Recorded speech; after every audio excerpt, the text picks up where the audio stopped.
252 million years ago, Earth almost died. Not a city, not a species, almost everything. At the center of that world sat a single continent so large it changed the climate of the entire planet.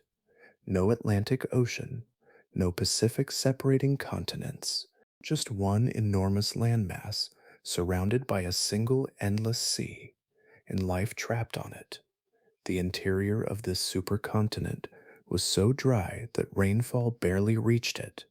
Forests collapsed into deserts, stretching farther than anything on modern Earth. Along the edges, seasons became violent enough to reshape entire ecosystems in months. There was nowhere else to go.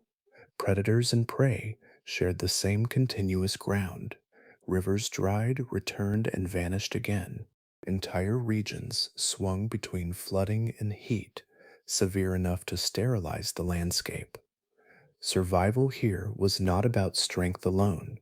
It was about enduring a planet that no longer behaved predictably, and the creatures that emerged from this world reflected it. Massive reptiles armored like tanks, hunters built for distance and heat, animals evolving under pressure so constant that life itself began changing faster, stranger, and more violently than before.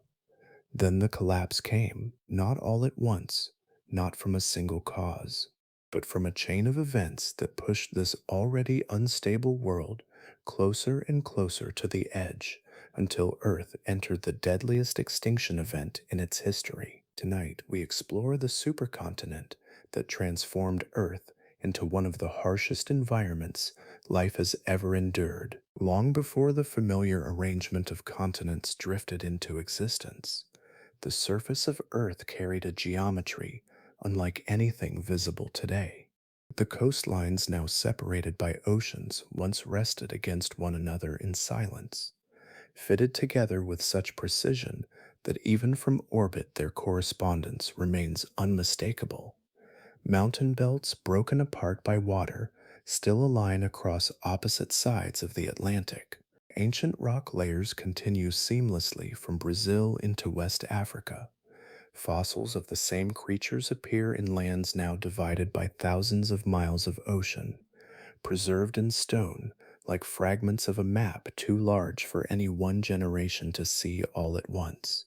This vanished arrangement is called Pangea, from the Greek words pan and Gaia, meaning all earth. It was not imagined into existence through speculation or artistic interpretation. Its reality emerged slowly through decades of accumulating evidence, each discovery reinforcing the last with quiet consistency. Paleontologists found identical species embedded in distant continents. Geologists traced matching formations across oceans. Paleomagnetic signatures locked inside ancient volcanic rock revealed that entire land masses had drifted across the planet over immense spans of time. Even the outlines of the continents themselves seemed to remember where they had once joined. Pangea assembled gradually through collision. Older continental masses moved across the surface of the Earth with the slow certainty of glaciers, converging over millions of years until nearly all major land on the planet became fused into a single continuous body. Gondwana dominated the south, carrying what would one day become Africa, South America, Antarctica, India, and Australia. Russia occupied the north, containing the ancestral cores of North America and Eurasia. Their eventual union created a continent so immense that it altered the behavior of the entire planet around it. Encircling this landmass stretched Panthalassa, the All-Sea, an ocean larger than any existing body of water in the modern world. Its surface wrapped almost uninterrupted around the globe, regulating currents and weather patterns at a scale difficult to fully visualize. Along Pangea's eastern margin lay the Tethys Sea, a warm inland basin where shallow waters collected sunlight and nourished dense marine ecosystems. Coral reefs flourished there, Early reptiles moved along humid coastlines, dense with vegetation. Compared to the harsher interior regions, the Tethys formed a sheltered crescent of biological abundance. The supercontinent itself straddled the equator. Vast portions of its surface sat beneath relentless tropical and subtropical sunlight, absorbing heat season after season with little interruption. Unlike the modern Earth, there were no large polar continents positioned to stabilize permanent ice systems capable of cooling the planet. Heat accumulated across the enormous landmass, shaping atmospheric circulation and rainfall patterns in ways that transformed climate into something increasingly unstable. For roughly 130 million years, every land animal on Earth existed somewhere on this single connected expanse of rock and sediment. No forests or deserts stood isolated by oceans. No migration ended at a distant shore. Every ecosystem formed part of the same uninterrupted world, linked through rivers, floodplains, coastlines, and dry interior basins that stretched beyond the horizon.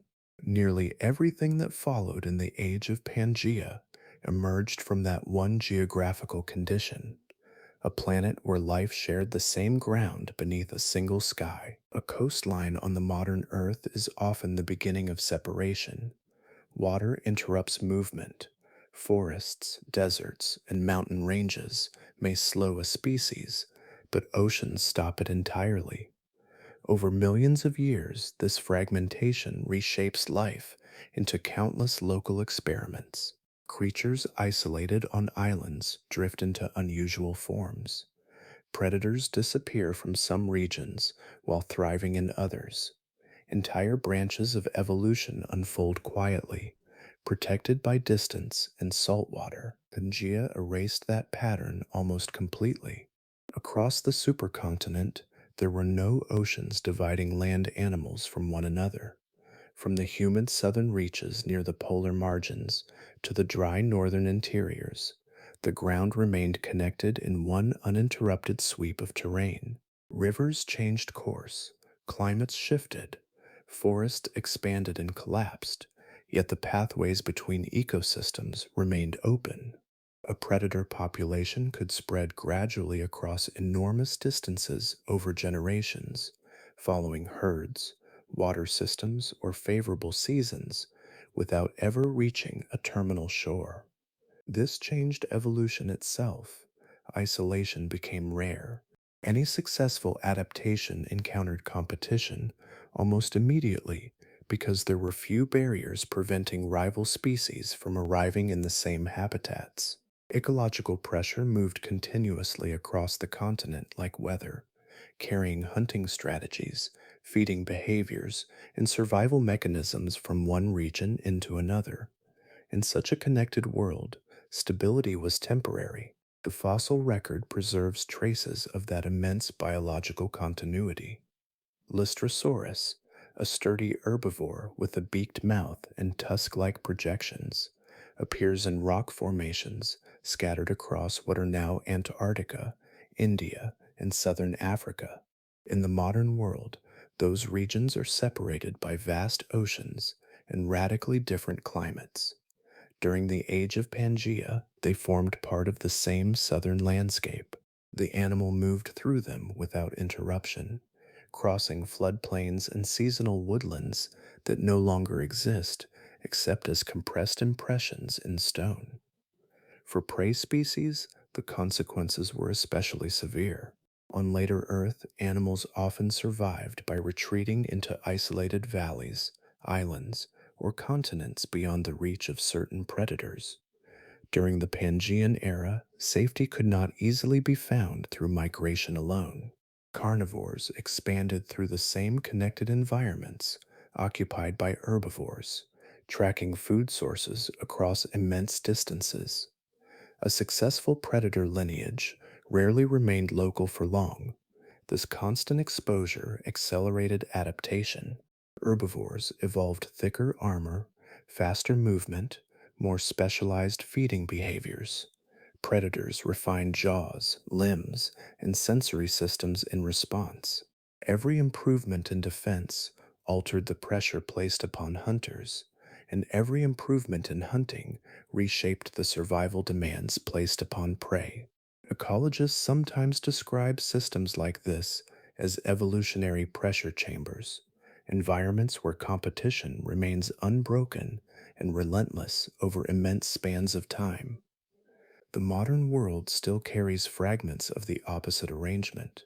Australia preserved marsupials partly because oceans isolated them from placental competitors. Madagascar sheltered lemurs in relative separation. Islands throughout the Pacific developed birds found nowhere else on Earth. Much of present biodiversity emerged because oceans interrupted contact long enough for species to diverge quietly. Pangea offered almost no such silence. Its creatures existed within a single vast biological arena where movement never truly ended. A lineage rising in one region could spread outward across connected habitats until it encountered resistance from another lineage attempting the same expansion. The supercontinent compressed life into direct and continuous interaction, removing many of the natural partitions that later shaped Earth's diversity. Before drought, before volcanic catastrophe, before extinction on a planetary scale, Pangea imposed one quieter condition upon life. Nothing could remain untouched by anything else for very long. Far from the coastlines where rivers still wandered toward the sea, the center of Pangea settled into silence. Clouds crossed overhead less frequently there. Storm systems weakened long before reaching the continental interior, surrendering their moisture across thousands of miles of distant terrain until almost nothing remained in the air except heat and dust. On the modern Earth, ocean water constantly moderates the atmosphere. Winds carry moisture inland, feeding forests, lakes, and seasonal rainfall deep within continents. Even the driest modern deserts remain relatively close to some maritime influence. Pangea disrupted that balance through sheer scale. The landmass stretched so widely across the planet that entire regions lay beyond the practical reach of sustained precipitation. Climate reconstruction suggests that parts of the supercontinent, more than roughly 2,500 kilometers from the coast, experienced near permanent aridity. Rainfall became so infrequent that the landscape transformed into an immense continental desert system, unlike anything alive today. At its greatest extent, this dry interior may have covered an area larger than modern Asia, occupying the central regions of the only continent on Earth. The ground there baked beneath subtropical sunlight year after year. Seasonal streams evaporated before completing their paths. Surface water disappeared into mineral crusts, and shallow basins stained with salt deposits. Winds lifted fine sediment from exposed plains and carried it across enormous distances, gradually building dunes that migrated slowly over geological time. The interior became a place shaped less by flowing water than by abrasion, heat, and the endless movement of air across exposed stone. Evidence of this ancient dryness still survives in the rocks of the present world. Across parts of North America, Europe, and North Africa, broad formations of red sandstone preserve the memory of those vanished deserts. Their color emerged from oxidized iron minerals exposed repeatedly to oxygen under dry conditions, with little standing water. Long before the Atlantic Ocean separated these regions, they formed part of the same interior environment, connected beneath one continuous climate system. Life retreated toward the edges of the continent. Narrow coastal belts, river valleys, seasonal wetlands, and the margins surrounding the Tethys Sea became the primary refuges where plants and animals could persist consistently. Dense vegetation clustered along floodplains where groundwater still circulated near the surface, Amphibians remained tied to shrinking freshwater systems, herds concentrated around the limited corridors, capable of supporting sustained plant growth. This compression altered the rhythm of ecosystems. Predator and prey species encountered one another more frequently because habitable territory occupied only a fraction of the continent's total surface area. Migration routes overlapped, feeding grounds narrowed. Competition for water intensified during dry intervals as lakes contracted into isolated pockets surrounded by barren terrain. The desert itself rarely needed to hunt or poison or flood. Its influence operated through subtraction. Every expansion of arid land removed another stretch of viable habitat from circulation. Every failed rainy season narrowed the remaining zones where complex life could endure. Species survived not by conquering the interior, but by enduring the tightening margins surrounding it. At the center of Pangea, there existed a vast region where the Earth remained almost biologically still, a continental emptiness stretching beyond distant horizons, dividing the living world into thin ribbons of survival gathered around the outer edges of stone and heat. Twice each year, the air above Pangea reversed direction. For months at a time, wind moved steadily inland from the surrounding ocean, carrying enormous quantities of moisture across the outer regions of the continent. Then, as temperatures shifted again, the circulation changed. Dry air poured outward from the heated landmass back toward Panthalassa, sweeping dust and heat across enormous distances. This planetary breathing pattern repeated season after season for millions of years, shaping one of the most extreme climate systems Earth has ever produced. Modern monsoons already influence the lives of billions of people, but they operate across fragmented continents broken by seas, mountain ranges, and irregular coastlines. Pangea functioned differently. The supercontinent absorbed and released heat as one continuous thermal body. During the warmer months, sunlight accumulated across vast expanses of exposed terrain until the interior atmosphere became intensely hot and unstable. That rising heat pulled moist oceanic air inland with tremendous force. As the seasons shifted, the process reversed. Cooler continental temperatures pushed dense dry air back toward the surrounding seas. The result was a megamonsoon system operating across nearly the entire planet, driven not by regional geography, but by the thermal behavior of one enormous continent. Geological evidence for this cycle still survives in Triassic rock formations. Layered sediments preserve alternating periods of intense flooding and prolonged drought with remarkable regularity. Bands of coarse flood deposits appear beside fine dust accumulations laid down during dry intervals, recording the pulse of wet and dry seasons across spans of time longer than human civilization itself. The rocks preserve climate not as a vague impression, but as rhythm. When the wet season arrived, rainfall often became overwhelming. Water fell onto hardened ground that could absorb little of it, turning seasonal river systems into destructive torrents within hours. Entire floodplains disappeared beneath fast moving sediment and debris. Ancient channels shifted course suddenly, abandoning older valleys while carving new ones through softer terrain. Animals gathered near temporary water sources could be trapped by these abrupt surges before escape became possible. One of the clearest records of this violence rests at Ghost Ranch in present day New Mexico. There, hundreds of Calophysis skeletons were preserved together within stacked sediment layers dating to the late Triassic. The small dinosaurs appear to have died during catastrophic flooding events linked to seasonal climate extremes. Some bodies were tangled together, carried and buried by rapidly moving water that transformed the landscape faster than the animals could respond. Yet the floods themselves represented only half the cycle.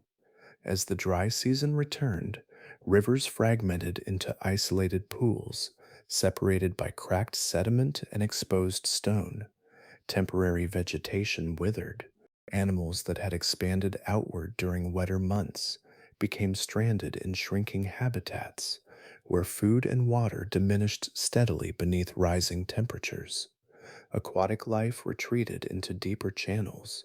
Herbivores traveled farther between feeding grounds. Carnivores followed those movements closely, concentrating around the same diminishing resources.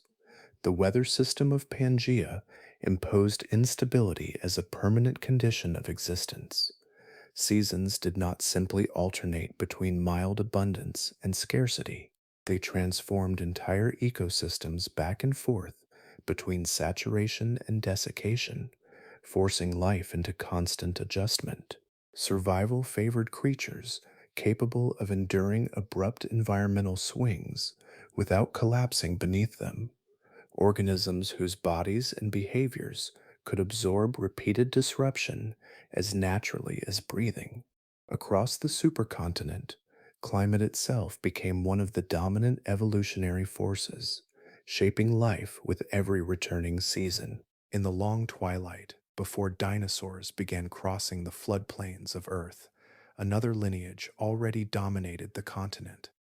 Their footprints pressed into Permian mud long before the first true dinosaur existed, and for tens of millions of years they occupied nearly every major ecological role across Pangea's shifting landscapes. They were the synapsids. The name survives now mostly in scientific language, quiet and technical, yet their legacy remains extraordinarily intimate. Every mammal alive today descends from this ancient branch of life.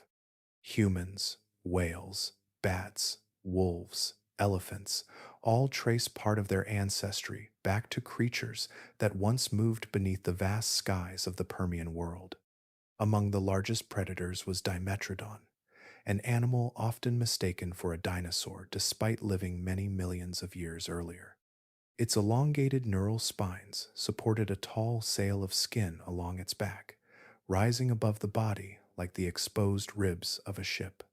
Some paleontologists believe the structure helped regulate body temperature, absorbing morning sunlight and releasing excess heat later in the day. In the unstable climates of Pangea, such thermal control may have offered an important advantage.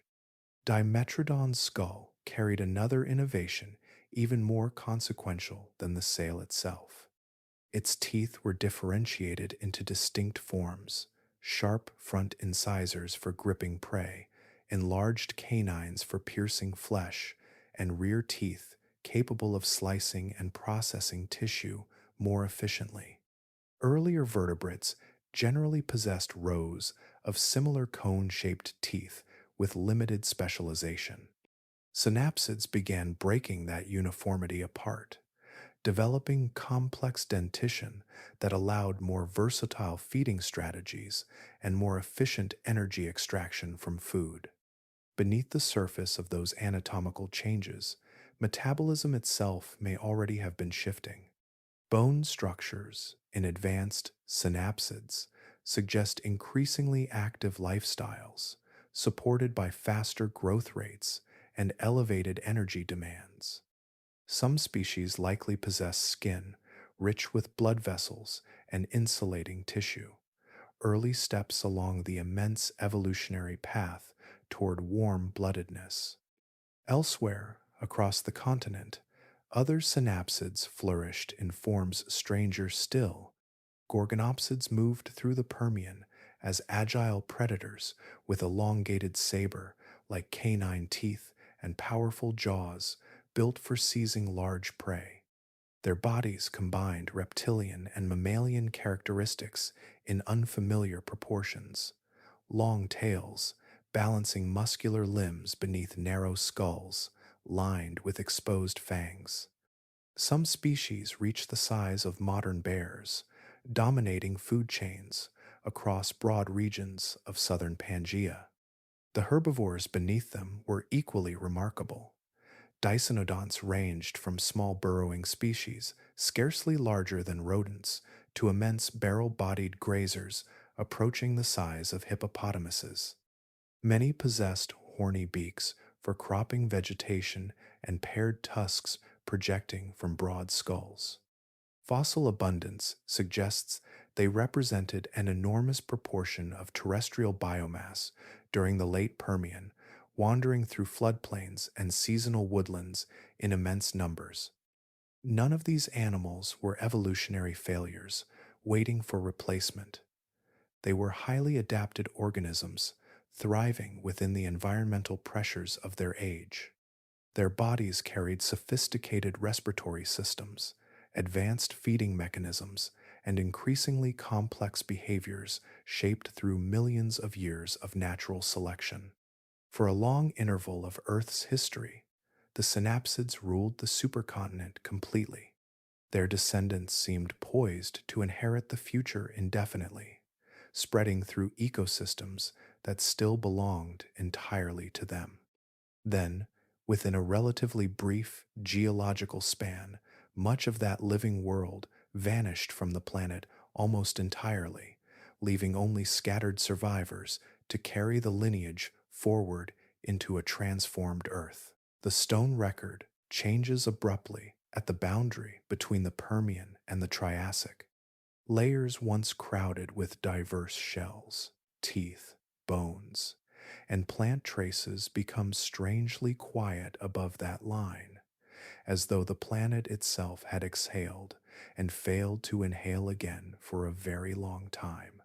Around 252 million years ago, Earth entered the most severe biological collapse known in the fossil record. Scientists call it the end Permian extinction, though another name lingers around it with heavier stillness, the Great Dying. Marine ecosystems lost an estimated 96% of species. On land, roughly 70% of vertebrate species disappeared. Entire branches of evolutionary history ended within a relatively narrow geological interval. Nothing comparable has happened since. The extinction that later eliminated the non-avian dinosaurs is more familiar to modern imagination, yet even that catastrophe was smaller in scope. The Great Dying reached deeper into the structure of life itself, destabilizing oceans, climates, forests, river systems, and food webs simultaneously until the biosphere began failing across multiple interconnected layers. Its source emerged from the northern reaches of Pangea, in a region now buried beneath Siberia. There, immense volcanic eruptions began pouring molten basalt across the surface in recurring pulses that continued for hundreds of thousands, perhaps millions of years. These eruptions formed what geologists now call the Siberian Traps, an enormous volcanic province covering vast stretches of land with hardened lava flows stacked one atop another like layers of darkened sedimentary sea cliffs. The eruptions released extraordinary quantities of carbon dioxide into the atmosphere. Global temperatures rose steadily as greenhouse gases accumulated faster than natural systems could absorb them. Oceans warmed. Weather patterns destabilized. At the same time, sulfur-rich gases mixed with atmospheric moisture, producing acid rainfall capable of damaging vegetation and altering soil chemistry across wide regions of the continent. As temperatures increased further, additional carbon sources began escaping from the planet itself. Methane hydrates, locked beneath seafloor sediments, destabilized in warming waters, releasing methane into the atmosphere and intensifying greenhouse conditions even more rapidly. The process resembled a chain reaction unfolding across geological timescales, each stage amplifying the next. Marine ecosystems suffered first and most extensively. Warmer water retains less dissolved oxygen, and as oxygen levels declined, large portions of the ocean became increasingly hostile to complex life. Coral systems collapsed. Trilobites vanished entirely after surviving for hundreds of millions of years. Vast stretches of seafloor developed anoxic conditions where little beyond microbial organisms could persist. On land, ecosystems already strained by climatic instability fragmented under prolonged heat and chemical stress. Forest cover diminished. Rivers changed character. Herbivore populations declined as vegetation failed across large regions. Carnivores lost prey in cascading waves of ecological collapse. The surviving habitable zones along the continental margins no longer functioned as stable biological systems. They became temporary refuges under constant environmental pressure. Recovery moved with immense slowness afterward. Fossil evidence suggests Earth required roughly 10 million years before ecosystems regained substantial complexity. Entire ecological roles remained vacant for ages longer than the existence of human civilization. The organisms that eventually spread across the recovering world were not restorations of what had existed before. Too many lineages had vanished completely. When life returned in greater abundance, it emerged from scattered survivors carrying the biological memory of catastrophe within their bodies. Descendants shaped not by stability, but by endurance, through a world that had nearly ceased supporting complex life at all. After the extinction boundary passed, the Earth did not immediately refill with life. For a long interval, the planet carried an unusual stillness. Ecosystems that had once contained intricate webs of predators, scavengers, grazers, and decomposers were reduced to sparse assemblages of hardy survivors moving through landscapes stripped of much of their former complexity. Among those survivors was Lystrosaurus. It was not especially fast, elegant, or formidable. Roughly pig-sized, with a broad beak and short tusks protruding from its skull, Lystrosaurus possessed a body built less for specialization than for endurance. Fossil evidence suggests it fed on a wide range of low-growing vegetation, and its sturdy limbs may have allowed it to dig shallow burrows or shelter within softened ground during periods of environmental stress. In the aftermath of the Great Dying, traits like these became unexpectedly valuable. As countless competitors vanished, Lystrosaurus expanded across enormous portions of the recovering supercontinent.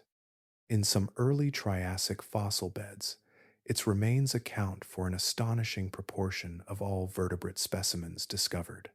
Paleontologists estimate that for a brief interval, nearly 95% of land vertebrate individuals on Earth may have belonged to this single genus. The world became biologically simplified to a degree almost unimaginable in modern ecosystems. Scientists refer to this phenomenon as a disaster fauna. After severe extinction events, ecological space opens suddenly and extensively. Species capable of tolerating unstable conditions reproduce rapidly and spread into multiple vacant niches at once. Diversity collapses, but population density among a few resilient forms can become enormous. Burrowing animals survived in disproportionate numbers during this period. Underground environments buffered against some of the extreme temperature fluctuations occurring on the surface and offered protection during periods of drought or atmospheric instability. Small synapsids, capable of retreating into soil or sediment, carried certain physiological advantages through the catastrophe almost by accident. Nocturnal behavior also became increasingly important. The cooler conditions of night reduced thermal stress in a greenhouse world where daytime surface temperatures could become dangerous across wide regions. Many surviving synapsid lineages appear to have shifted further toward nocturnal activity patterns during the Triassic, relying on enlarged sensory structures and heightened metabolic flexibility to navigate dim environments. In the oceans, survival depended heavily upon internal regulation. Marine organisms capable of tolerating shifts in acidity and oxygen availability persisted more successfully than highly specialized reef communities dependent upon chemical stability. Some mollusks, fish lineages, and opportunistic microorganisms expanded into waters left nearly vacant after the collapse of more sensitive species. The Earth that emerged from the extinction was not a repaired version of the late Permian world. Forest systems remained patchy, food webs contained fewer layers, ecological interactions became uneven and unstable. In many regions, a handful of species dominated landscapes that once supported far greater diversity. Yet within this simplified world, evolutionary possibilities also widened. Vacant ecological roles remained open across land and sea, waiting for new lineages to occupy them over the millions of years that followed. Small surviving synapsids continued adapting quietly beneath the recovering skies of the Triassic, carrying forward anatomical traits that would eventually develop into fur, elevated metabolism, more complex parental behavior, and increasingly sophisticated nervous systems. The future of mammals persisted not in dominance, but in survival through a planet temporarily emptied of almost everything else. The first forests of the Triassic did not rise from healthy ground. They emerged from exhausted soil that had already endured collapse, heat, acid rainfall, and the disappearance of much of the life that once stabilized it. Across large portions of Pangea, the surface of the earth had become loose and vulnerable, stripped of deep root systems and exposed to cycles of erosion that reshaped entire drainage systems. Rivers carried enormous quantities of sediment into lowlands and coastal basins. Waterways became cloudy, with suspended minerals washed from barren terrain. Seasonal floods spread mud across valleys, where vegetation struggled to regain a foothold. In many places, recovery proceeded unevenly, interrupted repeatedly by climatic instability that prevented ecosystems from fully stabilizing for millions of years. The atmosphere itself remained oppressively warm. During the early Triassic, average global temperatures may have exceeded pre extinction conditions by as much as 6 to 10 degrees Celsius, creating one of the hottest prolonged intervals in the history of complex terrestrial life. These conditions persisted not for centuries, but for immense geological spans that stretched across multiple millions of years. Near the equatorial regions of Pangea, the heat became especially severe. Some paleoclimatic studies describe broad tropical belts where temperatures remained high enough to make survival difficult for most large animals. Fossil distributions suggest that many vertebrate populations shifted toward higher latitudes where conditions were somewhat less extreme. Vast regions near the center of the supercontinent appear comparatively sparse in large animal remains during parts of the early Triassic, forming what some researchers informally describe as climatic dead zones. The ecosystems that persisted within this altered world were simpler than those of the late Permian.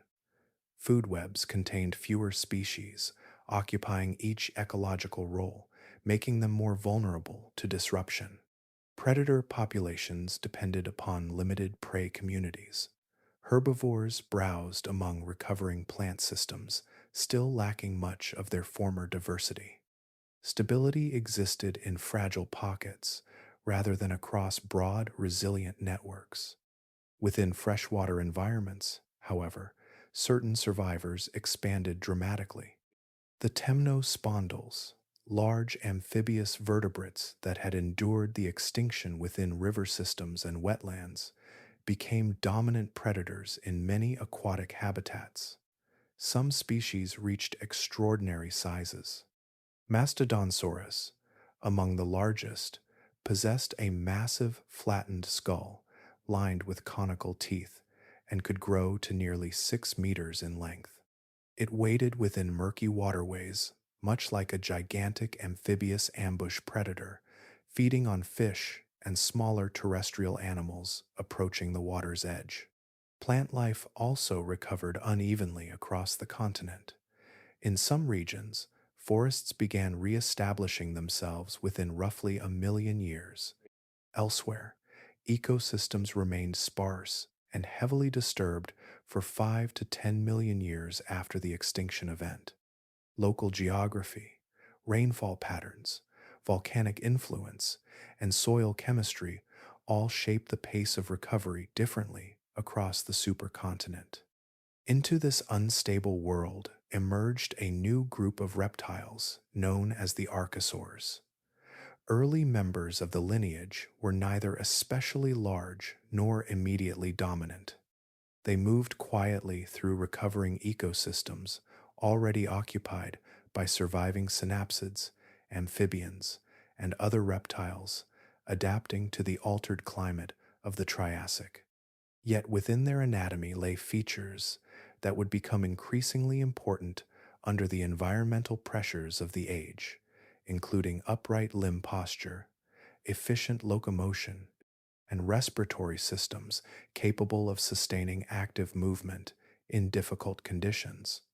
The rebuilding world of the Triassic remained harsh, fragmented, and uncertain, but beneath that instability, new evolutionary paths were beginning to spread across the recovering continent. Along the floodplains and seasonal forests of the Triassic, two closely related reptilian lineages spread quietly across the recovering supercontinent. At first glance, they may not have appeared destined to reshape the future of terrestrial life. They were simply part of the growing archosaur radiation moving through ecosystems still scarred by extinction and climatic instability. Yet over millions of years, their competition would influence nearly every large land animal that followed. One branch became the pseudosuchians, the lineage ancestral to modern crocodilians. The other became the ornithoderans, the group that eventually produced dinosaurs and birds. Both emerged from relatively modest archosaur ancestors during the early Triassic, and both inherited anatomical traits that suited the difficult conditions of the time: upright limb posture, efficient movement, and respiratory systems capable of sustaining active lifestyles in warm environments. For much of the Triassic, however, the pseudosuchians dominated. Their diversity expanded rapidly across Pangea into forms ranging from heavily armored herbivores to towering predators. Some evolved elongated limbs and narrow bodies suited for efficient pursuit across open terrain. Others developed massive skulls, reinforced with deep muscle attachments, capable of generating tremendous bite forces. Among the most formidable was Postosuchus. Reaching roughly 6 meters in length, it moved on strong, upright limbs beneath a body built more like a terrestrial predator than the sprawling crocodilians of the modern world. Its jaws carried serrated teeth designed for slicing flesh, and its height allowed it to tower above many contemporary reptiles. In the middle Triassic ecosystems of North America, Postosuchus occupied the role of apex predator with unmistakable authority. Further south, Saurosuchus became even larger. Fossils discovered in Argentina suggest an animal approaching 7 meters in length, with a heavily constructed skull and muscular frame suited for ambush predation. It hunted through river valleys and vegetated lowlands, where early dinosaurs remained comparatively small, lightly built, and ecologically marginal. The first dinosaurs during this period were not rulers of the world. Many were slender bipeds, no larger than dogs or deer, surviving within ecosystems largely controlled by other archosaurs. Their later dominance was far from inevitable. What makes this competition especially remarkable is the degree of evolutionary convergence between the rival groups. Some pseudosuchians developed body plans so similar to later dinosaurs that paleontologists initially classified their fossils incorrectly. Ephigia okeafe, discovered in New Mexico, possessed a lightweight skull, elongated hind limbs, and a beak-like snout, strongly resembling certain theropod dinosaurs, despite belonging to an entirely separate lineage. The resemblance emerged because both groups were adapting to many of the same environmental pressures across Pangea. Similar climates, feeding strategies, locomotor demands, and predator prey relationships repeatedly guided evolution toward comparable anatomical solutions. The supercontinent shaped life through constraints as much as opportunity, narrowing the range of successful body plans available within its unstable ecosystems. Throughout the Triassic, the balance between these archosaur groups shifted gradually rather than suddenly. Regional climates fluctuated, habitats expanded and contracted. Species rose and disappeared across different portions of the continent. For tens of millions of years, pseudosuchians remained widespread and ecologically dominant, while dinosaurs occupied smaller roles along the margins of larger systems. The future rulers of the Jurassic were still minor participants in a world that largely belonged to their competitors, waiting within ecosystems whose final transformation had not yet arrived. Beneath the broad conifer canopies, and along the dense river margins of Triassic Pangea, survival depended increasingly on adaptation layered upon adaptation. Every feeding strategy altered another species in return. Every successful defense reshaped the anatomy of something attempting to overcome it. Evolution moved through these ecosystems with unusual intensity, pressing organisms into continual refinement. Some herbivores responded by turning their own bodies into fortifications. The adaptosaurs emerged as one of the clearest examples of this transformation. These heavily built archosaurs carried rows of bony plates embedded directly into their skin, forming extensive armor from the neck across the back and tail. The structures, called osteoderms, overlapped in rigid patterns that protected much of the animal's upper body. Seen from above, an adaptosaur resembled a walking mosaic of stone and bone, moving slowly through floodplain vegetation. Yet armor alone did not remove predation pressure. Carnivores adapted alongside their prey, developing stronger jaw musculature capable of delivering crushing bites and teeth shaped for tearing into vulnerable regions between defensive plates. Ambush became increasingly important. Rather than attacking heavily protected surfaces directly, predators targeted softer tissues beneath the throat, around the limbs, or along the underside where armor coverage weakened. The escalation extended beyond visible anatomy. Plant life across Pangea was also participating in this ancient contest. Herbivory placed continuous pressure on recovering forests and low vegetation communities, particularly within regions where large browsing animals concentrated seasonally around water and fertile ground. In response, many plants evolved increasingly potent chemical deterrents woven directly into their tissues. Leaves and bark accumulated alkaloids, tannins, and resin compounds that reduced digestibility or interfered with metabolism after consumption. Some chemicals produced bitter flavors, discouraging repeated feeding.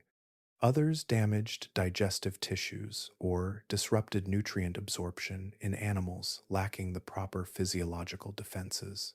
The forests of Pangea were not passive landscapes waiting to be consumed. They defended themselves chemically at the cellular level.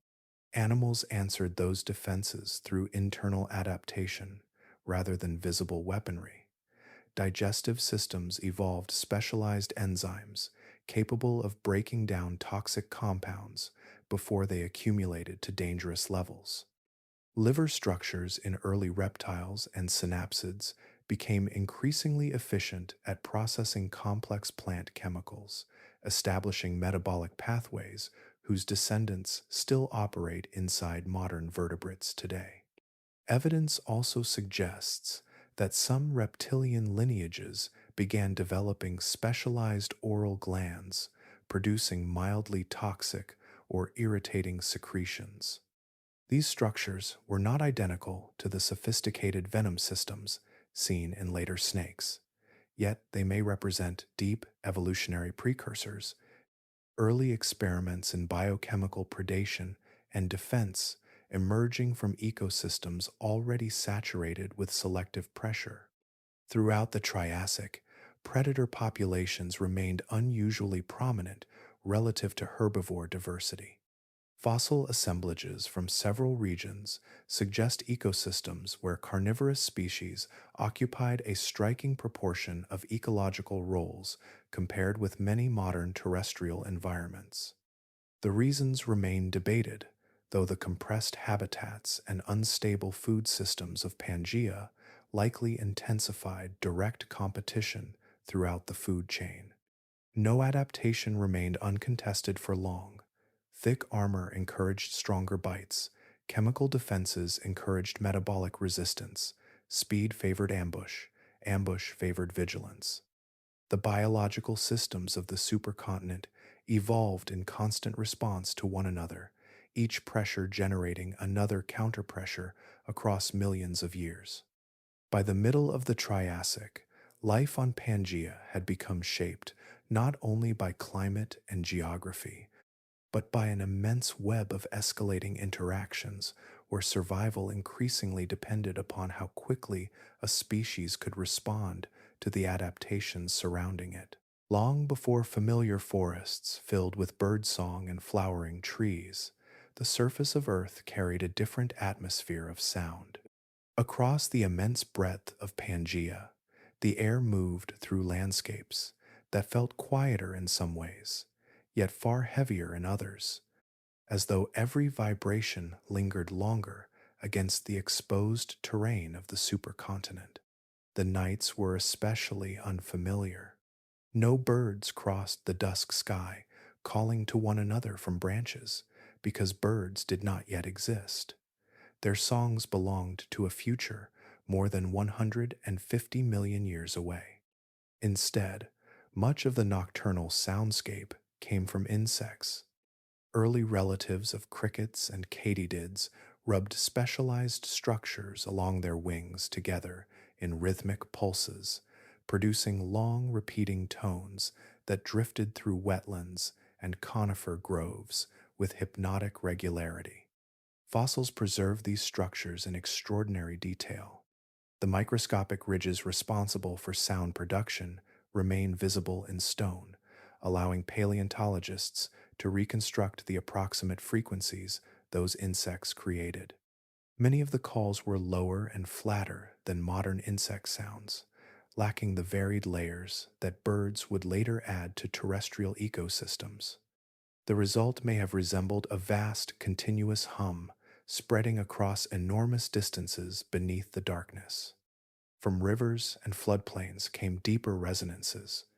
Modern crocodilians produce bellows powerful enough to vibrate water and sediment, and the neurological foundations for those vocal behaviors reach deep into archosaur ancestry. Large Triassic predators likely generated similarly low-frequency sounds, heavy pulses traveling through humid air and shallow water channels. Some may have communicated across considerable distances, especially during mating seasons or territorial displays along densely populated waterways. The wind rarely disappeared from Pangea. The enormous seasonal circulation patterns generated by the supercontinent created persistent continental air movement, sweeping across open regions with little vegetation tall enough to disrupt it. Dry seasons carried dust in broad suspended sheets over exposed ground. Loose sediment hissed softly across stone surfaces, while sparse foliage rattled continuously beneath warm atmospheric currents. When wet seasons arrived, the acoustic character of the continent shifted abruptly. Rainfall did not settle gently into the landscape. Monsoon systems released sustained tropical downpours onto hardened soil, unable to absorb water efficiently after prolonged heat. Water rushed outward almost immediately, filling temporary channels and carrying debris downslope in fast moving floods. Thunder rolled for long intervals across the open terrain, while rivers expanded far beyond their normal boundaries. The scents of this world were equally unfamiliar. Flowering plants had not yet evolved, so the sweet fragrances associated with modern forests were entirely absent. Instead, the air carried sharper resinous compounds released from conifers, cycads, and horsetails heating beneath intense sunlight. Many plants saturated their tissues with chemical defenses against herbivores, producing bitter medicinal odors that thickened after rainfall or during periods of extreme heat. Even orientation itself would have felt different. Grasslands did not yet soften the terrain, and brightly colored blossoms offered no visual markers across the landscape. Animals navigated through immense stretches of dark vegetation, exposed stone, shifting waterways, and seasonal winds moving across a continent whose sensory world no longer exists anywhere on Earth. Far beyond the river systems, floodplains, and seasonal forests of Pangea lay the largest ocean Earth has ever known. Panthalassa circled the entire supercontinent without interruption, a continuous planetary sea stretching across more than two-thirds of the globe.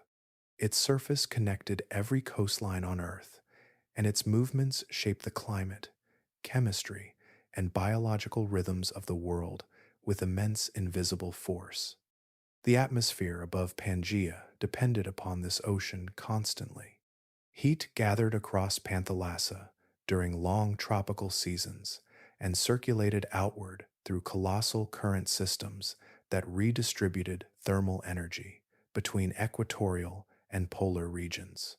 Because no continental barriers interrupted those currents, water moved across extraordinary distances carrying warmth, nutrients, and moisture through a single interconnected marine engine unlike anything existing today. The megamonsoons that battered Pangea began here.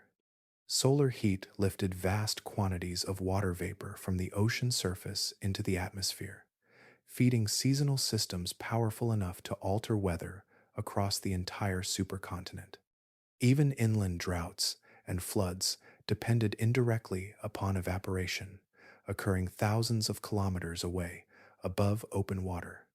The ocean regulated temperatures, controlled rainfall, and influenced the survivability of nearly every terrestrial ecosystem along the continental margins. Within Panthalassa itself moved predators of remarkable specialization. Ichthyosaurs cut through offshore waters with streamlined bodies shaped through convergent evolution into forms strikingly similar to modern dolphins, though they belonged to an entirely different branch of reptilian life. Some species reached lengths approaching 15 meters and possessed enormous eyes adapted for dim environments beneath the surface. Their anatomy suggests fast pursuit through open marine habitats where speed and visual precision determined success in deep or nighttime hunting conditions. Closer to shore, nothosaurs occupied the warm coastal shallows where marine and terrestrial ecosystems overlapped. Their elongated necks and paddle-like limbs allowed efficient movement through lagoons, estuaries, and tidal channels crowded with fish and smaller reptiles. Unlike the highly pelagic ichthyosaurs, nothosaurs remained closely tied to the margins of the continent itself, hunting within the same compressed coastal corridors where much of Pangea's terrestrial life gathered seasonally around water and vegetation. Along the eastern edge of the supercontinent, the Tethys Sea formed a warmer and more sheltered marine environment, partially enclosed by surrounding land. Shallow reefs flourished there, beneath stable temperatures and nutrient-rich currents, producing one of the most diverse ecosystems of the Pangean world. Coral communities, mollusks, fish lineages, and marine reptiles expanded within these protected waters, and many evolutionary branches that later spread across Panthalassa appear to have first diversified inside this inland sea. The Great Dying devastated these marine systems with extraordinary severity. Ocean warming, acidification, and collapsing oxygen levels erased vast numbers of invertebrate species that had structured marine food webs for millions of years. For a geological interval, portions of Panthalassa became biologically sparse, with simplified ecosystems replacing the dense complexity that had existed before the extinction. Recovery on land depended heavily upon what happened offshore. Coastal productivity relied upon nutrients cycling through marine ecosystems, and the stability of shoreline habitats depended upon healthy ocean chemistry and functioning food webs. Rivers carried minerals and organic matter into shallow seas, while marine currents influenced atmospheric moisture returning to land. Pangea and Panthalassa operated together as one immense, interconnected system, each shaping the survival and recovery of the other across millions of years. Across the recovering landscapes of the late Triassic, certain animals began stretching beyond body sizes that earlier terrestrial ecosystems could easily support. Their skeletons lengthened, their torsos deepened, and their necks extended farther with each evolutionary generation. The trend did not emerge suddenly or accidentally. It grew slowly from the geography and nutritional realities of the supercontinent itself. Food on Pangea was unevenly distributed across immense distances. Productive vegetation concentrated mainly near rivers, floodplains, coastal zones, and seasonally wet regions where moisture allowed dense plant growth. Beyond those corridors, the landscape became increasingly sparse, dominated by tough, fibrous vegetation adapted to difficult climatic conditions.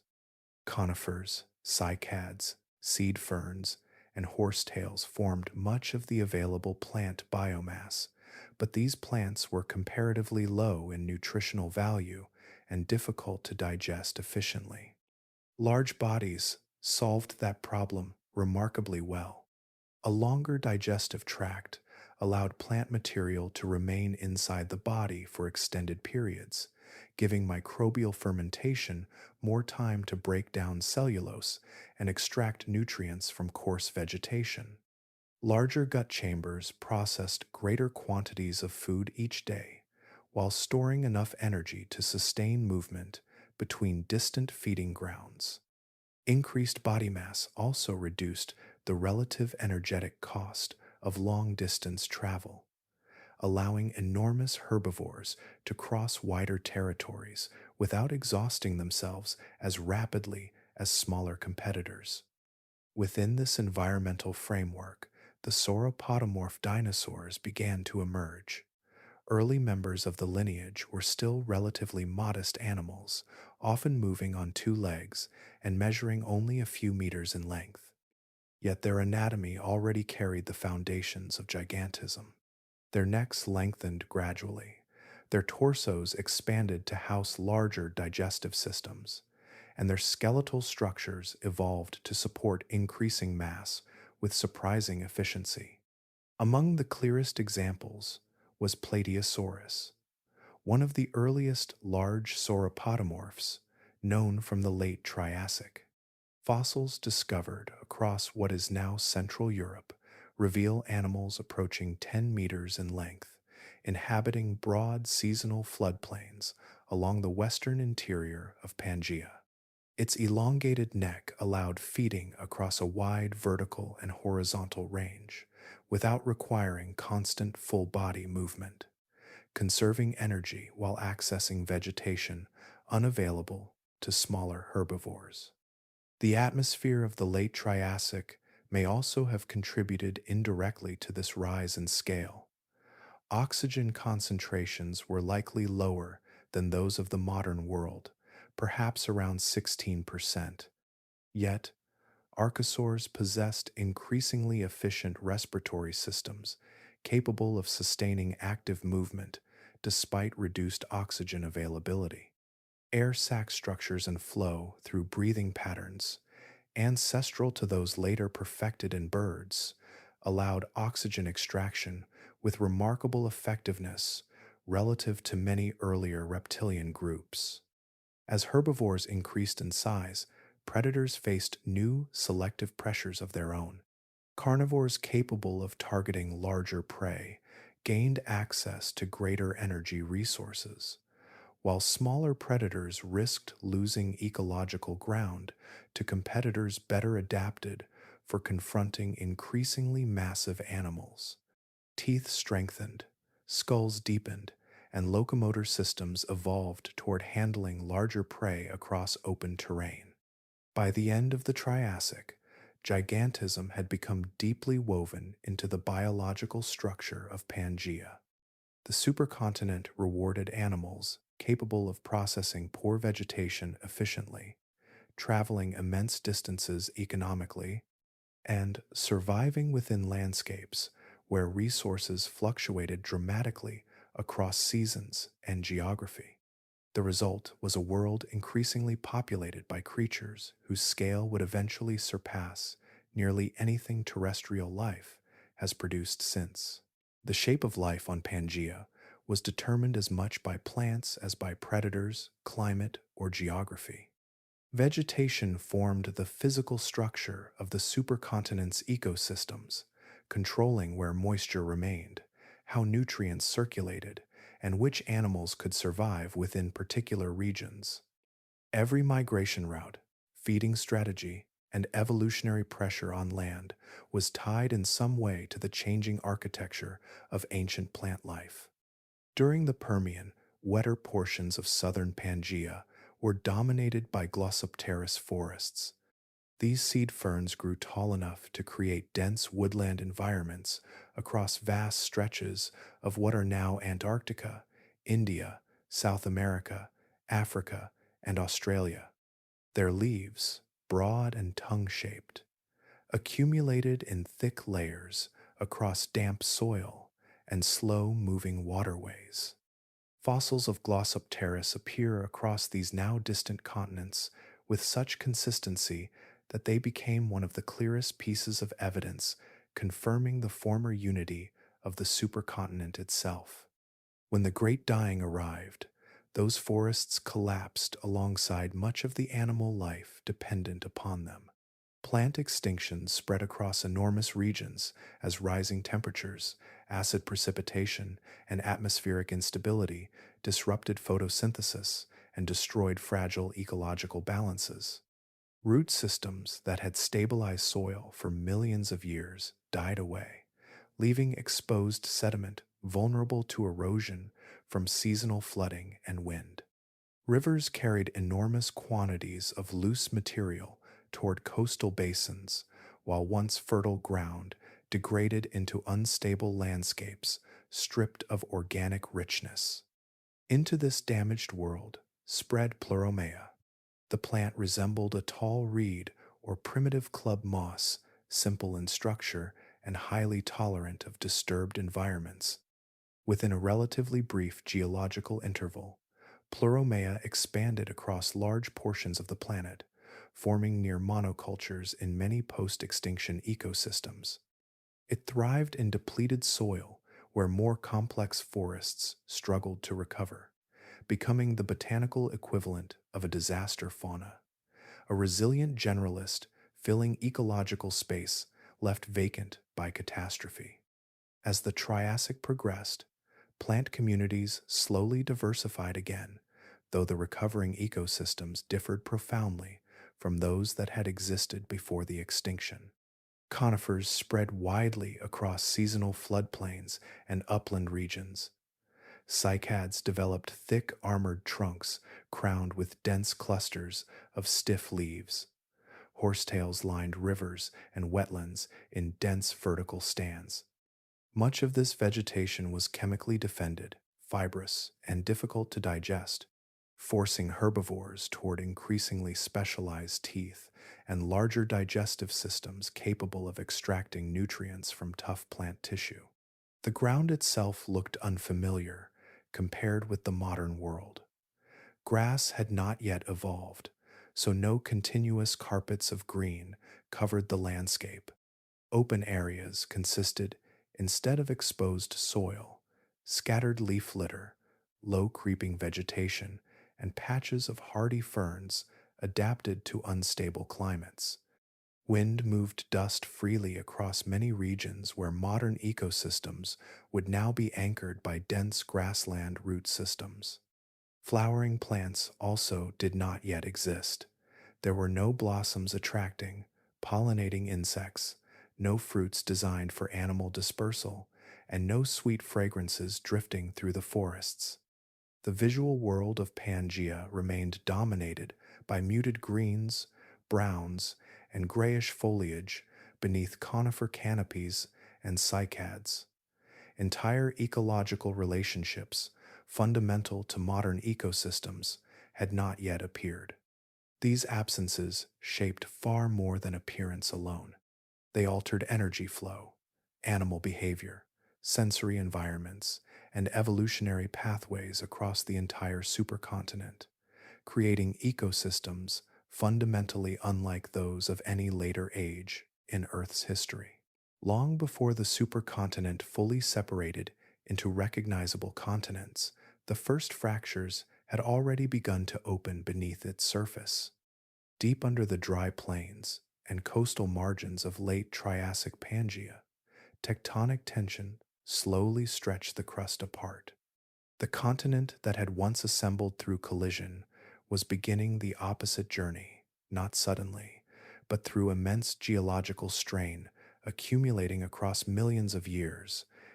Along those widening faults, magma from Earth's mantle rose upward in repeated surges, and eventually, the ground itself began to rupture.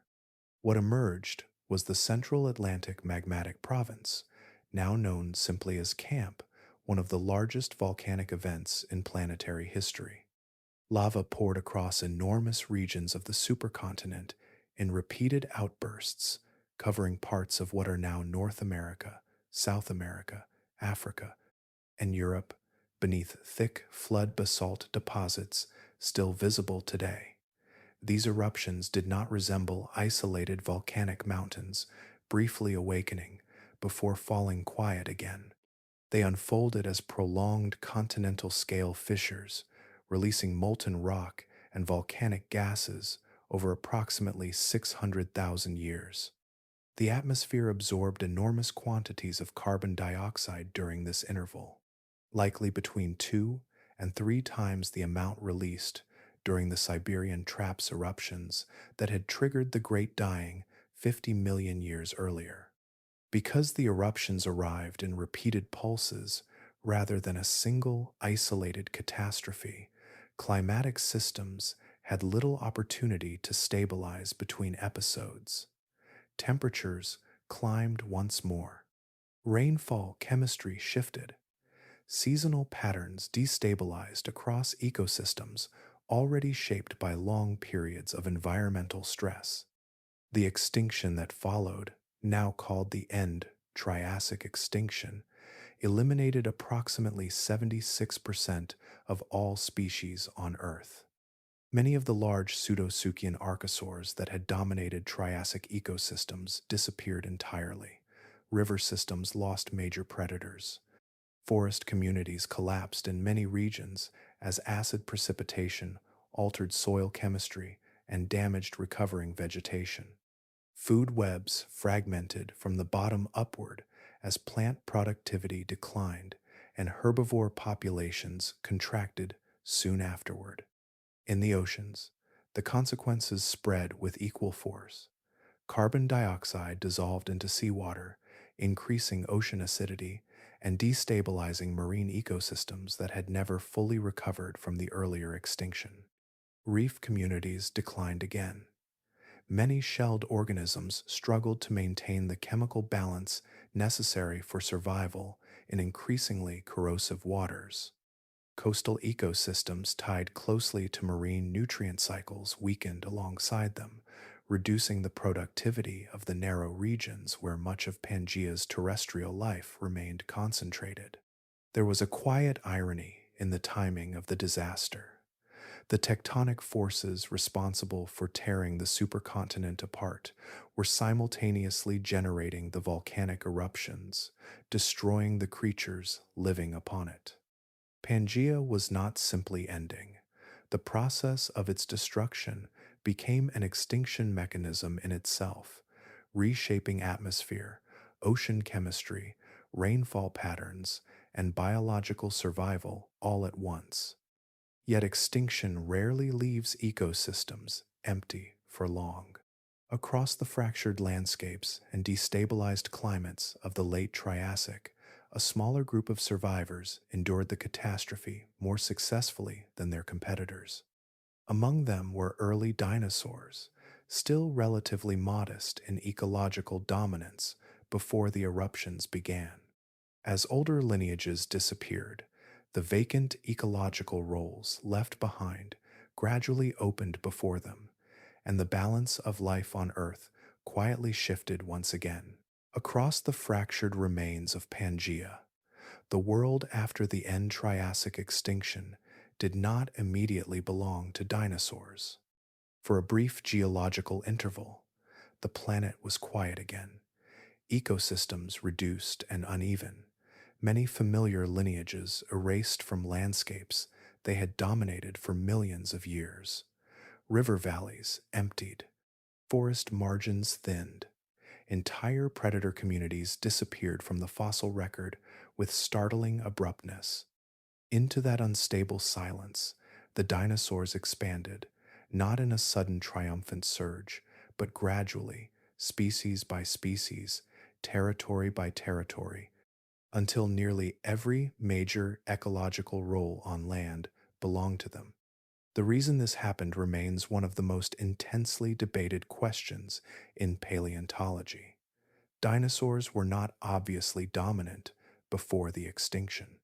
Throughout much of the Triassic, pseudosuchians, the crocodilian branch of the archosaurs, had occupied many of the largest and most powerful predatory roles on Earth. Some resembled giant armored hunters, balanced on upright limbs, their skulls built for crushing force and deep muscle attachment. Others filled herbivorous niches or semi-aquatic ambush roles along floodplains and coastal systems. Dinosaurs existed alongside them for tens of millions of years without clearly surpassing them. One explanation for the dinosaur survival advantage may have existed deep inside the chest cavity. Evidence from bone structure and comparisons with modern birds suggests that many dinosaurs inherited a highly efficient respiratory system from earlier ornithodyrran ancestors. Instead of breathing with the simpler tidal patterns seen in most reptiles, air may have flowed continuously through portions of their lungs, extracting oxygen with far greater efficiency. In the overheated aftermath of camp volcanism, when atmospheric quality had deteriorated and oxygen availability likely fluctuated under extreme greenhouse conditions, this difference may have carried enormous biological consequences. Survival sometimes depends less on strength than on endurance against slow environmental decline. Another possibility emerged through posture and movement. Many early dinosaurs had already evolved habitual bipedalism before the extinction intensified. Their hind limbs carried the body upright, while the forelimbs remained available for grasping, feeding behavior, nest construction, display, or rapid directional movement. This may have provided a degree of behavioral flexibility that some heavier quadrupedal competitors lacked. Efficient locomotion across long distances also mattered on the fragmented landscapes developing as Pangea continued to separate, where resources and stable habitats may have become increasingly unevenly distributed. Yet there remains another explanation, simpler and more unsettling in its randomness. The extinction itself was geographically uneven. Some volcanic regions experienced repeated devastation, while other areas endured less severe ecological collapse. Dinosaurs may simply have been concentrated in regions that suffered slightly less atmospheric poisoning, slightly more stable rainfall, or less disruption to plant communities. If so, the future dominance of dinosaurs may have depended partly on location rather than biological superiority, an outcome shaped by geography as much as evolution. Whatever combination of causes determined the result, the transition eventually became unmistakable. Within a few million years, dinosaurs occupied nearly every major, large animal role across the remnants of the former supercontinent. Predatory forms increased in size and specialization. Herbivorous lineages diversified across recovering forests and floodplains. Smaller omnivorous species spread between ecological layers once occupied by extinct competitors. The crocodilian lineage endured as well, though diminished from its earlier prominence. Many survivors retreated toward aquatic environments where ambush hunting, slow metabolism, and semi submerged living still offered stability. Modern crocodilians remain the last living echo of the archosaurs that once rivaled dinosaurs across the long and violent landscapes of Pangea. The transformation began invisibly beneath the feet of the dinosaurs, deep under forests of conifers and cycads, beneath floodplains crossed by immense reptiles and river systems swollen by seasonal rain. The crust of the earth was slowly stretching apart. Pangea had once formed through collision, continent pressing against continent until oceans vanished between them. Now the forces inside the planet had shifted direction. The supercontinent was beginning to separate, not through sudden catastrophe, but through a gradual unraveling that would continue for tens of millions of years. Long fractures opened across the continental interior, first as zones of weakness, then as rift valleys where the land slowly subsided. Volcanic activity accompanied many of these regions, with magma rising through thinning crust as the plates drifted away from one another by distances measured not in human lifetimes but in centimeters per year. Yet over geological time, even movements that slow become immense. The land that had once functioned as a single continuous surface was beginning to divide into isolated fragments. The earliest major separation opened between what would eventually become North America and Europe on one side, and Africa and South America on the other. At first, the gap was narrow, filled with shallow seawater pressing into the widening fracture. Over millions of years, that thin marine corridor expanded into a young ocean basin. The Atlantic Ocean, now so familiar on modern maps, did not exist through the long age of Pangea. It was born directly from the supercontinent's destruction. As coastlines separated farther apart, entire populations of animals and plants found themselves isolated from relatives that had once shared the same habitats. Rivers no longer connected. Migration paths vanished beneath widening seas. Mountain chains that had once belonged to unified ecosystems became divided across distant continental margins. Isolation changed evolution itself. When populations remain separated long enough, they accumulate genetic differences independently until they eventually become distinct species, unable to interbreed even if reunited later. This process, known as vicariance, quietly reshaped the biological future of the planet. Ancient lineages carried onto drifting continental fragments evolved along different trajectories depending on climate, predators, vegetation, and geography. The descendants of once connected populations became increasingly distinct with every passing million years. Much of the modern distribution of life still carries the imprint of that separation. Marsupials flourished in Australia after isolation protected them from placental mammal competition. Lemurs persisted in Madagascar because rising oceans separated the island from mainland ecosystems. Even certain plant families, appearing on opposite sides of the Atlantic, preserve botanical echoes of a world where those coastlines once touched. The fragmentation of Pangea altered more than evolution. It transformed the geometry of the planet itself. Every newly separated landmass added coastline to Earth, and coastlines are among the richest ecological environments in existence. Shallow marine shelves receive sunlight, nutrients, river sediments, and tidal mixing all at once, creating conditions where biodiversity expands rapidly. As the supercontinent broke apart, the total length of coastal habitat increased enormously, producing new estuaries, lagoons, tidal plains, and shallow inland seas. The world was becoming less uniform with every stage of separation. Climate zones diversified, rainfall patterns localized, geographic barriers multiplied. The vast, continuous landscapes that had once compressed life into direct competition slowly gave way to isolation, experimentation, and regional specialization. Earth was exchanging the severe simplicity of one connected continent for a planet of scattered worlds, each beginning to evolve according to its own rhythms. By the beginning of the Jurassic period, the supercontinent that had shaped life for more than 100 million years no longer existed as a single unbroken landmass. Oceans had begun widening between continental fragments, climates were softening along newly formed coasts, and ecosystems were becoming richer than the harsh landscapes that had dominated the Triassic.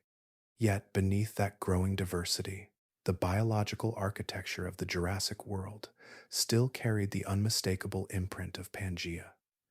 The age that followed was not a replacement for the supercontinent's history. It was its continuation in altered form. The enormous sauropods that came to dominate Jurassic floodplains and forests were among the clearest examples of that inheritance. Animals such as Brachiosaurus, Diplodocus, and Brontosaurus did not emerge suddenly from stable environments filled with abundant vegetation. Their lineage traced backward into the late Triassic landscapes of Pangea, where food resources were unevenly distributed and dominated by fibrous, chemically defended plants that required immense digestive efficiency to process. Over tens of millions of years, natural selection favored larger gut volume, longer digestive retention, and bodies capable of traveling vast distances between feeding areas.